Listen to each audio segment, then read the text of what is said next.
साँझ पर्ने बेला यो समयको झेला भो मिलन ननि बिचोल कस्तो पहिला अन्त राम्रो बनाएको छ है गणपति होइन सचिन भाइ सबको लाली बनी ओइलिन्छ यो मुसु तिम्रो यादमा काली बनी उतै आएर बस्यो। बगैँचामा रोपिदेऊ कति दिन फुली देख्न रोच्छु सिकालाई। डाली बनी किसानको कहाँ गएछ? जस्तो हलोको त्यो फाली बनी बेसी आयो नहर दाइ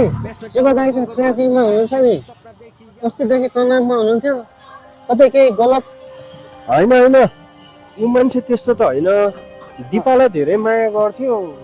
उसैको यादमा कतै एकान्तमा बसिरह होला हौ।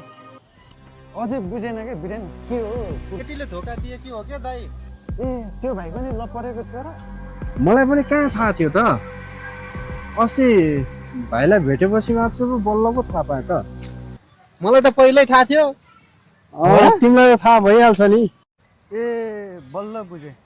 त्यसरी त एक्लै होला फोन गरौँ नि त म गरौँ दाइ वीरेनले हानिसक्यो त तपाईले सम्पर्क गर्न खोज्नु भएको मोबाइलको स्विच अफ गरिएको छ सरी मोबाइल हटाए ओए मोबाइलको स्विच अफ भन्छ त यहाँ